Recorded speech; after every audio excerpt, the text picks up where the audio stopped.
أعزائي المشاهدين، السلام عليكم ورحمة الله وبركاته. اليوم جبنا لكم رافع فولتية 5000 فولت أمبير. هذا رافع فولتية كان عاطل مثل ما تشوفون.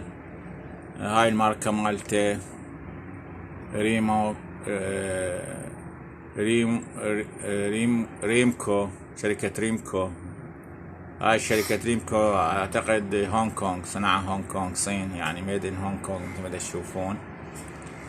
طبعا هذا الرافع كلش جيد، وكل الشغلات بي ديلاي تأخير، وبي اوفرلود، وبي هواية شغلات، وبي حماية. هذا طبعا الملف مالت الكويل مثل ما تشوفون. هسه احنا على الوطنية عندنا 174 الدخول، الانبوت فولت هاي بعد ما صلحناه. الاوتبوت 219 220. العطل شنو كان؟ ندخل له الفولتية 173 نخرج لك 173، ما يرفعها. فبحثنا عن العطل. كانت الفحمة وسخة، نظفناها اول مرة، نظفنا هاي كلها ايضا نفس الشيء. وبعدين العطل كان بالكارت، كانت هاي المقاومة المتغيرة اذا تشوفوا، هاي الزرقاء كانت عاطلة، فصلحناها. هاي المقاومة المتغيرة هي كانت السبب، فصلحناها بدلناها، وبعدين اشتغل مثل ما تشوفوا، حساس كلش. هذا رافع 20 امبير، 5000 فولت امبير، يعني 20 امبير يتحمل. زين اخواني. وهذا الاوفرلود مالته طفى. هسه شوفوا 108 181 182 وطنية. من الشغل راح تنزل يصير عليه لود، راح يصير الدخول 170، الدخول 167، والخروج 220. زين. طبعا مثل ما تشوفون الجهاز كله مصنوع من الحديد بالنسبة لحجم ايدي، يعني بالنسبة لحجم الدرنفيس.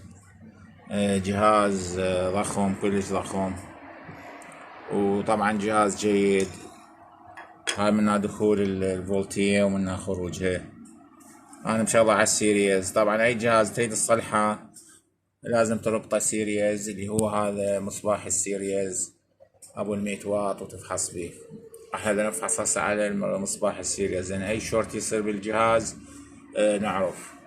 هسه الدخول وطنية مثل ما تشوفون 169، والخروج 222.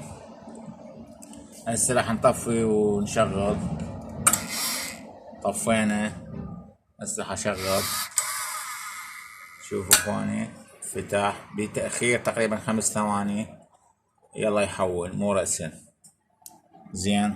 وجهاز كلش جيد وانصحكم به، جهاز جيد. طبعا هاي الأجهزة الرافعات، هاي النوعية اللي يسموها رافعات بوسط ماطور، يكون ملفها دائري.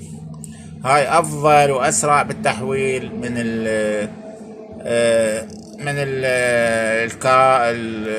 الرافع اللي كل 20 فولت يسوي له رفعة، كل 20 فولت يسوي له رفعة، يعني قسمه وبعدين ندخله على كارت.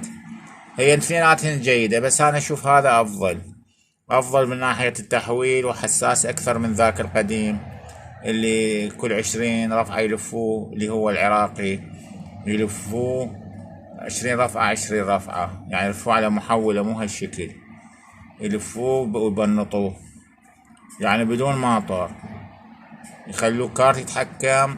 الكارت هو اللي يتحكم بالرفعات، يعني كل 20 فولت يلا يتغير. هذا كل فولتين 3 يتغير، يعني أكثر حساسية. إذا تلاحظون الفولتية 175، شوفوا 174 يتحسس بها، فولت واحد يتحسس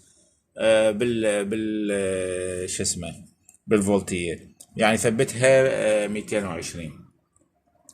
فاللي يسألوني بعض الإخوان، انتهز الفرصة يعني يسألوني على أفضل رافع فولتية، أخذ الرافع أبو الماطور. الرافع أبو الماطور أكثر حساسية وشغله أضبط، بس العيب اللي بيه انه الفحمة لازم بين فترة وفترة تنظفها، وتنظف هذا الملف، تضربه قاغ سنبادة، مرات يصير بيه كربون، يعني تمسحه وتنظف بقاغ سنبادة ناعم. وكذلك العيب الثاني انه الفحمة تخلص، يعني كل فترة لازم تبدل الفحمة. هذا العيب مالته. اما كإداء وكشغل لا والله كلش جيد وحساس، ورافع فولتية جيد. صناعة هونغ كونغ. فلا تنسى لايك واشتراك بالقناة وتفعيل زر الجرس. السلام عليكم ورحمة الله وبركاته.